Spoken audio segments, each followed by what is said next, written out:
all somewhat aware of how sometimes good things can feel bad and bad things can feel good. And so in our minds, it's pretty understandable that we would get them mixed up and confused and not always really be able to differentiate good from bad in all situations. And so, like even as we think about like our own good, like what is best for me? Well, that can be a bit of a challenge. When you're a kid, you really don't know what's best for you. We think we do, but we're immature, and so we have parents who guide us into what's good for us, and we probably wouldn't do it on our own. Something like brushing our teeth. When we're kids, that might feel bad, but it's good. Now as an adult, if I don't brush my teeth when I get up in the morning or before I go to bed at night, it feels bad.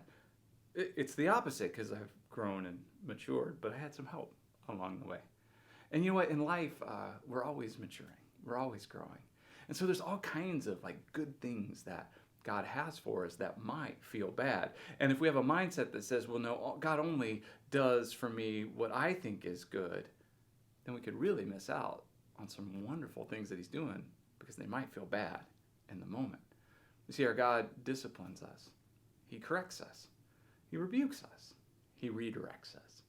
And in the midst of all that, he is always good. And yes, he is always working for good, but it may not be the good I think he ought to be working towards.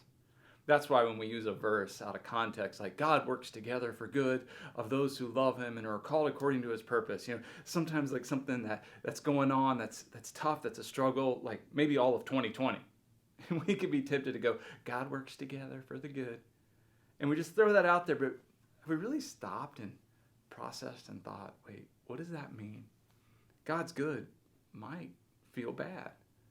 God's good might be a real struggle. God's good might bring some hardship or sacrifice into my life. God's good might be a real refining moment for me, where the heat gets turned up in your life. Our God, he's like a refiner's fire or a launderer's soap, it says in Malachi. And so as we gather and meet and are in his presence, he is reshaping and reforming and stripping away the old self.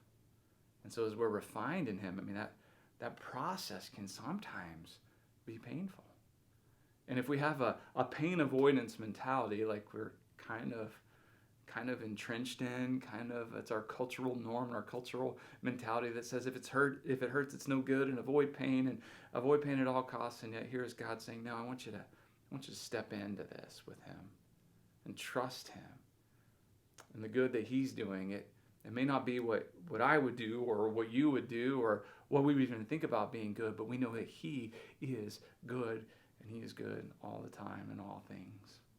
And so his good is going to oftentimes look very different from my good or your good, but it's his good. And so I never want to settle for what I think is good when God's got his best.